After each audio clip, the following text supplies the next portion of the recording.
Graça e paz, boa noite.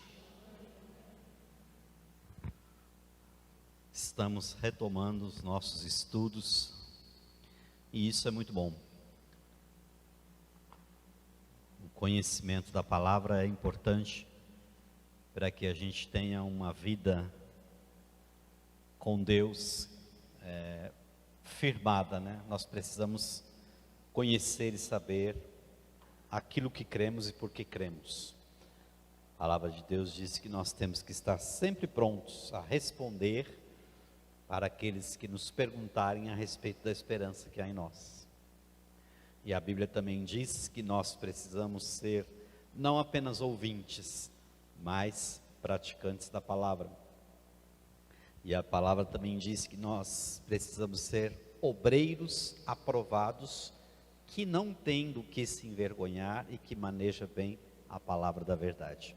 Então, todos esses textos e outros mais nos mostram a importância de termos um domínio da palavra, conhecer essa preciosidade que nós temos em mãos.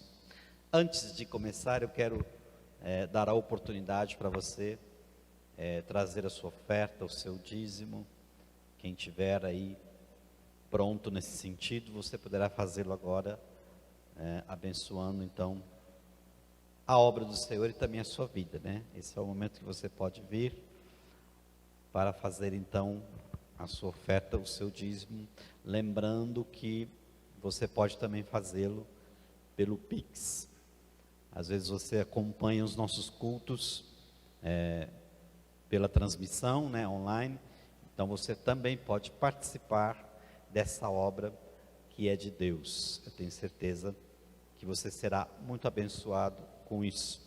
Quando nós colocamos o que temos e somos à disposição do reino de Deus, com certeza o Senhor olha para essa questão. Vamos orar. Louvado seja o teu nome, Senhor, por todas as bênçãos, provisões e o cuidado que o Senhor tem para conosco. Abençoa, Senhor Deus, essa porção que foi consagrada no teu altar, que ela possa redundar, ó Deus, em bênçãos para o teu reino, para a tua casa e na vida daqueles também que dispuseram aqui na frente, em nome de Jesus, amém. Nós temos hoje um assunto que é muito interessante.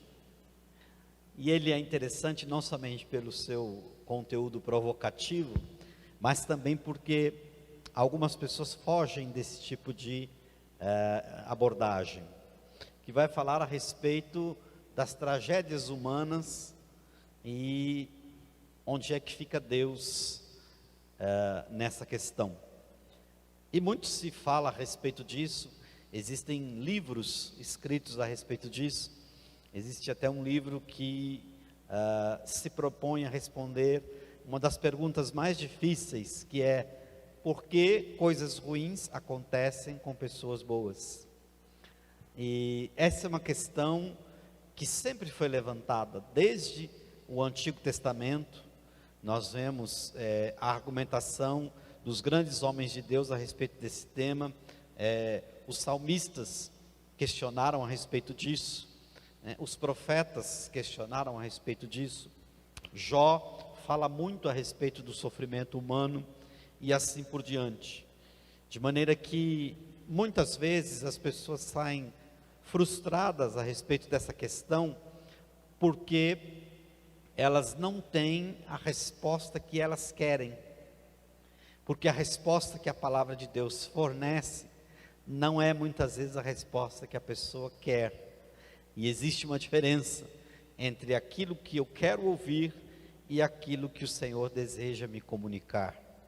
Então, eu convido você a embarcar conosco nessa viagem pela palavra de Deus, nesse tema tão interessante que é Deus e as tragédias humanas, algumas reflexões. O texto básico, o texto áureo deste estudo está em Êxodo, capítulo 12, verso 23, Êxodo capítulo 12, verso 23, que diz: pois o Senhor passará pela terra para ferir mortalmente os egípcios. Mas quando ele vir o sangue nas laterais e no alto da porta, passará por sobre aquela casa. Não permitirá que o anjo da morte entre em suas casas para matar vocês. Um texto que praticamente todos nós conhecemos, que fala da noite em que o povo, os hebreus, saíram da terra do Egito depois de mais de 400 anos de escravidão. Após as pragas, as 9 pragas, anunciadas, e o coração de Faraó não amoleceu, então veio essa última, que era a matança dos primogênitos. E inclusive o filho do Faraó morreu, aquele que deveria substituí-lo no trono e que era considerado como um Deus. E você conhece a história, Deus manda que eles matem um cordeiro e tomem o sangue desse cordeiro e façam marcas de sangue na porta. E assassem aquele cordeiro e comessem. Era a primeira Páscoa judaica. E aí a morte passaria pelo Egito, mas nas casas onde houvesse a marca do sangue, o primogênito daquela casa não morreria, não seria tocado.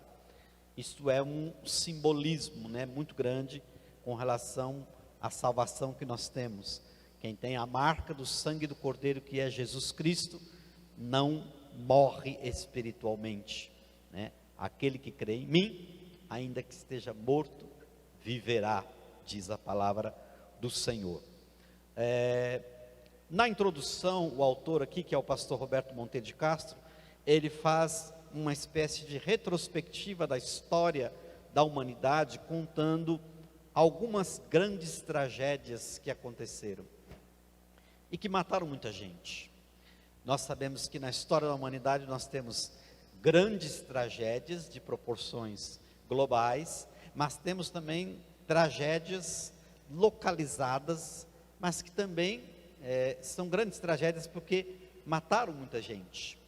Então, ele vai falar aqui, começando de hoje para trás, Aqui nós temos mais recente, que todo mundo fala nisso, porque ainda não acabou, que é a tragédia desse vírus, que foi classificado, essa pandemia, como Covid-19.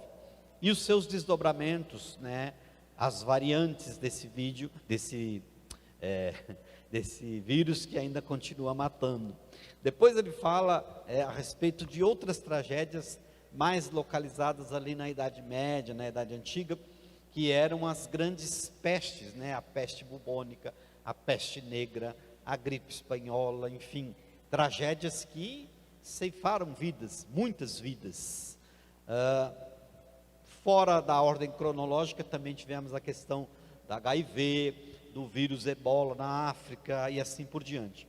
Mas aqui nós estamos citando tragédias que vêm em forma de manifestação biológica e que matam muitas pessoas, em forma de doenças, de vírus. Mas existem outras tragédias que também matam muita gente, como terremoto, maremoto, como vulcões e assim por diante. Isso sempre aconteceu.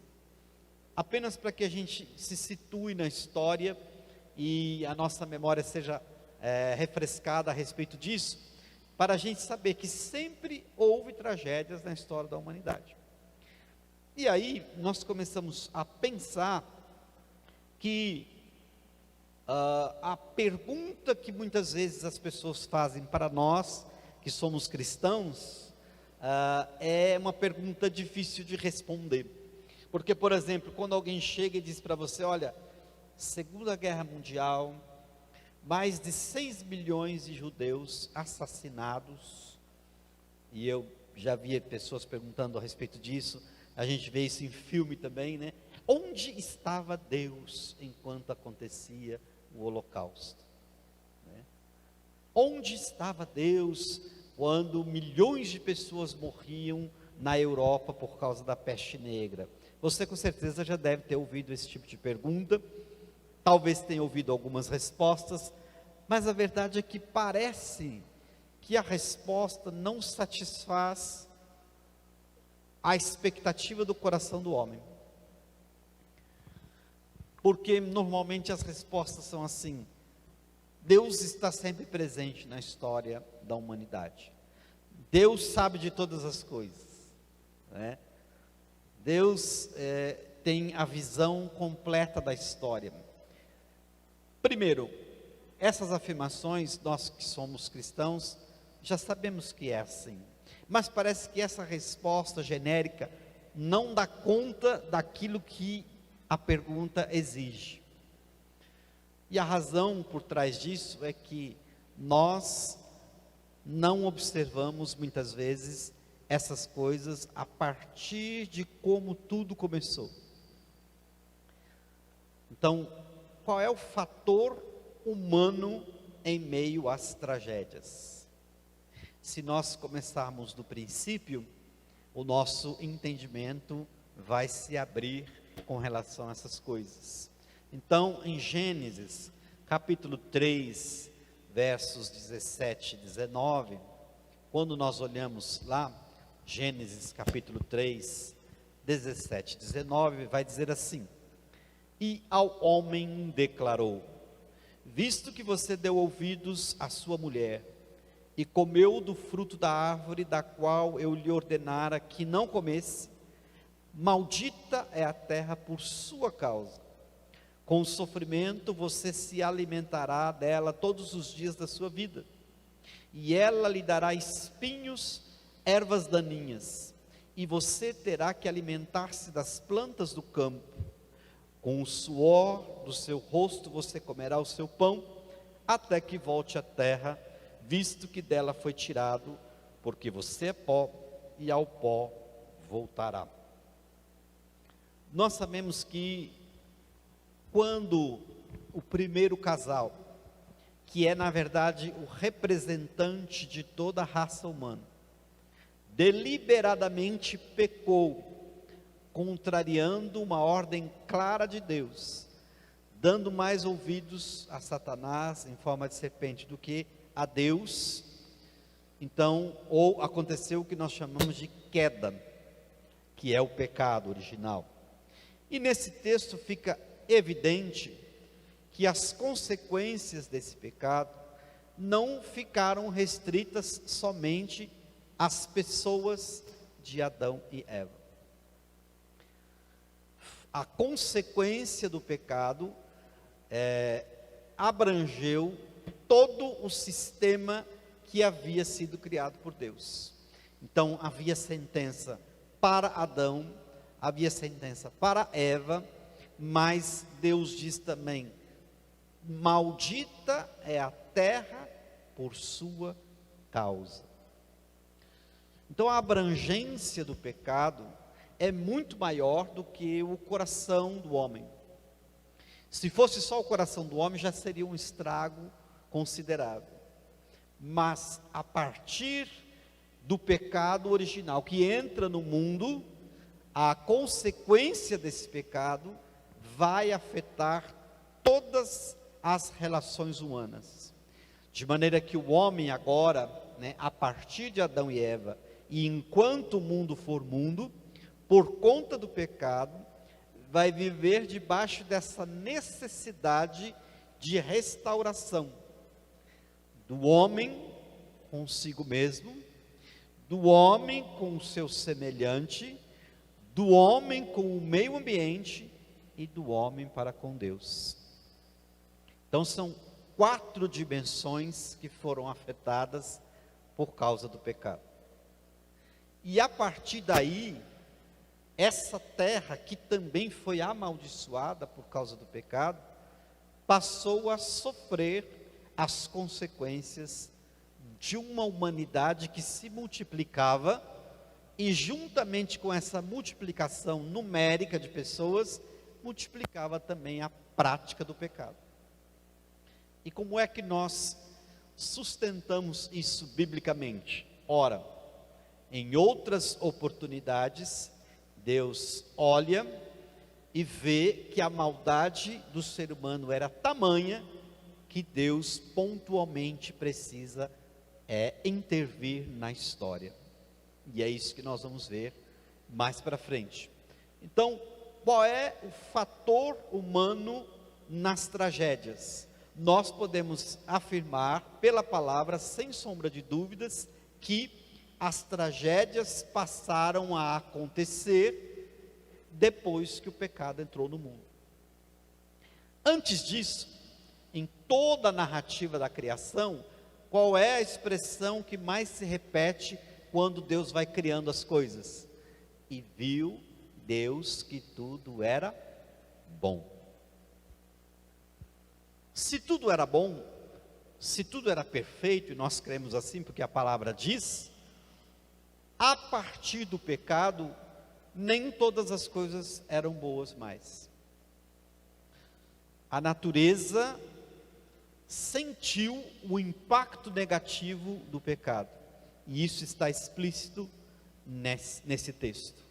Então, a terra foi amaldiçoada, ficou mais difícil do homem buscar o seu alimento, porque ele teve que passar agora a plantar para comer.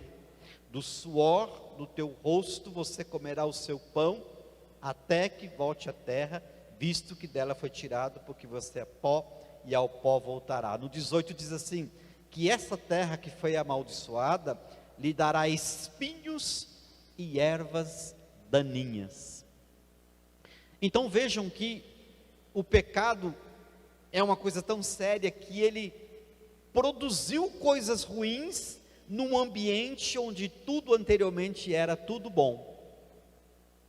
Então, se anteriormente Deus olhou e viu que tudo era bom, nós podemos concluir que não existia ervas daninhas no paraíso.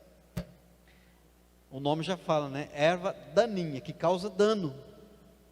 Que não existiam espinhos, que não existia nada que atrapalhava o crescimento natural das plantas, das árvores, das frutas, enfim.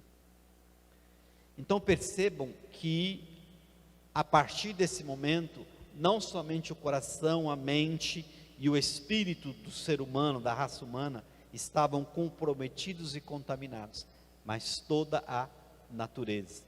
Então, este é o ponto central para nós entendermos a razão das tragédias que passaram a acontecer a partir daí.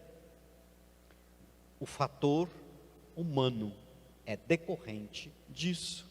Então, a partir daí veio, então, outros tipos de tragédias.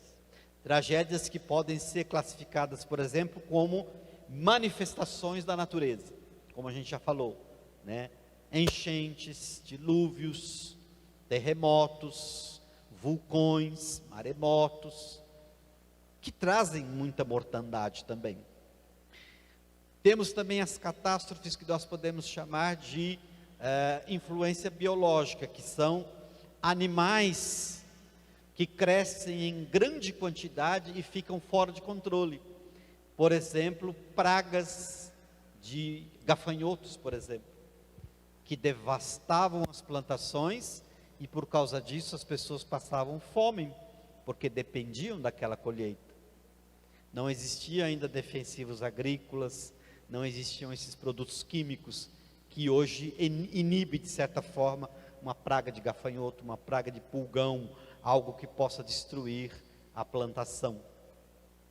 E uma outra categoria são animais microscópicos, como vírus, bactérias, né, que crescem de forma descontrolada e matam muita gente, como é, por exemplo, o vírus da gripe, não é? As síndromes respiratórias, doenças que vêm a partir da proliferação de ratos, como foi o caso da peste negra, não é? Doenças que vêm de outros animais que migram para o ser humano, vírus que muitas vezes nos animais não causam nenhum problema, no ser humano pode ser uma coisa devastadora.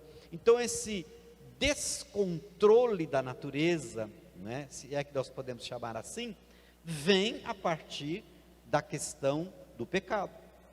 Então foi o homem que contaminou a natureza, e ele vai passar a sofrer as consequências disso enquanto o mundo for mundo. Então ficou claro para todo mundo que, na verdade, todas as tragédias naturais que acontecem estão em decorrência do pecado original. E aí alguém poderia argumentar, né? Mas se eu não estava no Éden, como que eu herdo este pecado? Na verdade, não é que a culpa que estava em Adão e Eva recaiu sobre nós, coitadinhos inocentes, porque jamais Deus deixaria que isso acontecesse. É que a partir da matriz, Adão e Eva, todos os seres humanos que vieram depois, repetiram o mesmo padrão de pecar contra Deus, de uma forma ou de outra. Todos. O que é que diz a palavra de Deus? Todos pecaram e destituídos estão da glória de Deus. Então, nada mais comum ou nada mais justo que, se todos somos pecadores e o pecado afetou as relações e o meio ambiente, nada mais justo do que todos nós sofremos as consequências desse pecado. Uma outra questão é que, mesmo o pecado cometido individualmente, ele traz consequências na sua coletividade. Isso nós vamos ver mais para frente também. Então, o que eu quero que fique claro nesse primeiro ponto é que o fator humano é a resposta para as tragédias que acontecem no mundo. E é isso que fala a palavra de Deus desde o início. A partir daí, tudo começou a dar errado. E dentro desse mesmo assunto, nós podemos elencar a questão dos juízos divinos. Então, esse texto de Gênesis capítulo 3, 17 a 19, é um juízo divino. Ele dá uma sentença. Ele começa a falar muitas coisas que iriam acontecer decorrente do pecado, né? No contexto maior desse texto, ele vai falar a respeito do parto da mulher, ele vai falar da questão da convivência dificultada entre os seres humanos, ele vai falar da natureza que vai negar o seu fruto, ele vai falar todos esses desdobramentos. Então isso é um juízo de Deus. Mas quando você lê o Antigo Testamento, você vai perceber que outros juízos de Deus são colocados também. Alguns de abrangência menor, outros de abrangência maior. Então nós temos, por exemplo, o dilúvio. Como é que aconteceu o dilúvio? Lá em Gênesis capítulo 6, verso 11, nós vamos perceber que nessas grandes tragédias, que são juízos de Deus, sempre Deus vai anunciar o seu juízo e advertir antes e explicar por que aquilo está acontecendo. Então, Gênesis capítulo 6, verso 11, nós lemos assim: a terra estava corrompida à vista de Deus e cheia de violência. Viu Deus a terra, e eis que estava corrompida, porque todo ser vivente havia corrompido o seu caminho na terra. Então disse Deus a Noé: resolvi dar cabo de toda a carne, porque a terra está cheia de violência dos homens, eis que os farei perecer juntamente com a terra. Aqui é uma catástrofe. Existe uma discussão entre os estudiosos, né, se o dilúvio aconteceu somente ali na região, né, habitada ali da época, né, no Oriente Médio, na Turquia, né, por conta do Monte Ararat, que é onde parou a arca depois do dilúvio, enfim. E outros já dizem não, que o dilúvio foi de proporções mundiais, toda a terra foi inundada, né? Mas isso não é tão importante. A verdade é que a palavra de Deus está dizendo que Deus olhou e viu que toda a terra estava contaminada e todos os homens estavam corrompidos. E ele disse: então eu vou mandar um juízo na terra, vou destruir tudo, vou salvar uma família, né, que é a de Noé, e vou começar tudo de novo. Por que ele fez isso? Simplesmente porque ele pode. Ele é soberano. Ele é o criador de todas as coisas, não é? A a palavra de Deus diz assim: quem é o conselheiro que pode aconselhar Deus? Quem é que pode questionar aquele que faz todas as coisas segundo o seu próprio conselho e a sua vontade soberana? Jó vai dizer assim: ai do homem que contende contra o Deus Altíssimo. Então, Deus decidiu fazer isso. Então, isso foi uma catástrofe de proporções globais que matou todo mundo, só uma família que sobreviveu. Ainda quando nós vamos para Gênesis capítulo 13, nós vamos ver que Deus lá decidiu também destruir 2 cidades. Juízo contra aquelas cidades, Sodoma e Gomorra. Gênesis capítulo 13, desculpa, 19. 18 e 19, você vai encontrar essa história, que é quando os 2 anjos aparecem para Ló, na cidade de Sodoma e Gomorra, e dizem assim que Deus iria destruir aquelas cidades, porque aquelas cidades eram extremamente pecadoras. Os homens que moravam ali eram corruptos, corrompidos, imorais, O homossexualismo tinha dominado aquelas cidades de tal forma que não houve mais como sustentar aquela situação. E Deus falou: eu vou destruir essa cidade e eu quero que você, Ló, e a sua família saia primeiro.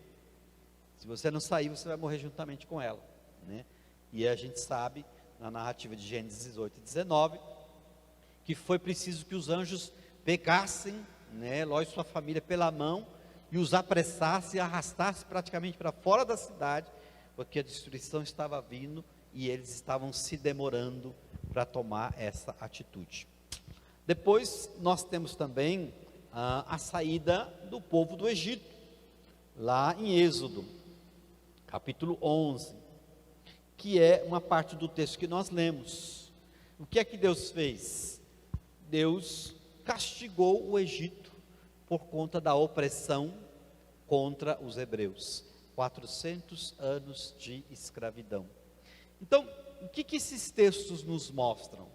É que Deus não somente exerce juízo, como Ele bem entende, como Ele anuncia esse juízo, adverte as pessoas e explica o porquê que Ele está fazendo isso. Então, são vários exemplos na palavra de Deus. Nós temos o juízo que veio sobre os amalequitas, em 1 Samuel 15, 2, castigarei os amalequitas pelo que fizeram a Israel, atacando-os quando saíam do Egito. Lembram-se da passagem? Israel queria passar por um caminho na terra dos amalequitas, pediu permissão para passar, eles disseram: não vão passar, não vou dar água, não vou dar comida, e Deus foi lá então, e castigou esse povo, Depois teve o caso de Saul, que foi repreendido, Ofni e Finéias, a rebelião de Corá, Dotã, Abirão e suas famílias, que se rebelaram contra a liderança de Moisés, e foram também destruídos no arraial. Depois, trazendo para o Novo Testamento, nós temos Ananias e Safira, que morreram porque mentiram para os apóstolos. E aí nós temos, enfim, aí toda a humanidade em Apocalipse capítulo 20, 11 e 12. Os mortos foram julgados de acordo com o que tinham feito, segundo o que estava registrado nos livros. Então, nós temos 2 questões aqui, a respeito das tragédias mundiais.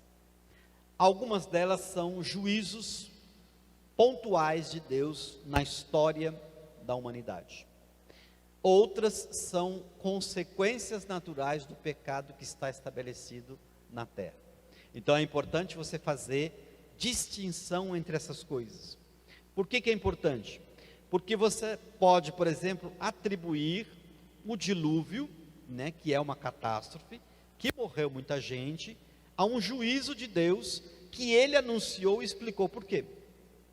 Agora, você não pode dizer, por exemplo, que todas as pessoas que morreram na pandemia do coronavírus é juízo de Deus e todas as pessoas morreram por conta disso. Por que você não pode afirmar isso? Simplesmente porque isso não está claro em lugar nenhum. Deus não falou isso, até porque isso é coisa que aconteceu agora. Então, essa tragédia está classificada em uma outra categoria, que é consequência natural do pecado que começou lá no Éden, e que todas as pessoas vêm repetindo sistematicamente, e a natureza é afetada por causa disso. Perceberam a diferença? Muitas pessoas, quando vêm tragédias, eles começam a optar pela primeira, né? Batem o martelo. Então, quando muita gente estava morrendo por conta da AIDS, lembram-se? Lá nos anos 80, né? Acho que é 80. Muitas pessoas começaram a dizer que era juízo de Deus contra os homossexuais. Porque, no começo, pelo menos, esses eram os mais afetados. Mas acontece que morreu gente de tudo que era crença. Eu mesmo conheci uma pessoa que morreu, ele era crente, muito crente, porque ele tinha uma doença no sangue e ele precisava de transfusão de sangue praticamente todo mês. E numa dessas transfusões, a doença ainda estava sendo descoberta, né? Ninguém sabia exatamente os cuidados que tinham que ter. Ele recebeu o sangue contaminado e tinha o vírus do HIV. E aí como é que você faz? Né? É juízo de Deus contra quê? Né? Um crente no Senhor Jesus. Então, é preciso que a gente estabeleça essa diferença básica, não é? Nos casos bíblicos, você pode dizer, sem medo de errar, porque Deus mesmo disse, né? Eu vou executar juízo sobre toda a terra, porque os homens estão pecando, vou trazer o dilúvio. Eu vou executar juízo contra Sodoma e Gomorra, porque os homens de lá são perversos. Eu vou executar juízo contra o Egito, porque eles escravizaram o meu povo. Mas fora isso, você não tem essa afirmação, até porque essas coisas aconteceram depois que a Bíblia foi escrita. A questão da peste negra, a questão dos vírus, né, de muitas pessoas que morreram em guerras, enfim. Então, duas categorias aqui, para que fique bem claro, para que a gente não possa julgar erradamente, né? Então, grandes tragédias são julgamento, quando Deus anuncia, e a outra categoria é consequência natural do pecado que está estabelecido na humanidade. A maior tragédia, na verdade, da humanidade, nós podemos chamar então de queda. Quando Adão e Eva pecaram, aí começou a maior tragédia. Porque a partir daí, todas as outras coisas ruins vieram. Agora, é importante também olhar essa questão do ponto de vista do Evangelho. Porque muitas pessoas que pregam o evangelho triunfalista, o que é o evangelho triunfalista? É aquele que quer ensinar que se você é crente, você não vai ser afetado por nada de ruim nesse mundo. E isso não é verdade. Então tem gente que pensa e que prega que o crente não fica doente, que o crente não pega Covid, que o crente não é mandado embora do trabalho, que o crente não tem o seu carro roubado, essas coisas, né? Esse é o evangelho triunfalista. Mas isso não existe. Isso é uma invenção da cabeça de meia dúzia de pseudo-teólogos. Então é importante lembrar, porque muitas pessoas, quando veem as tragédias, entram em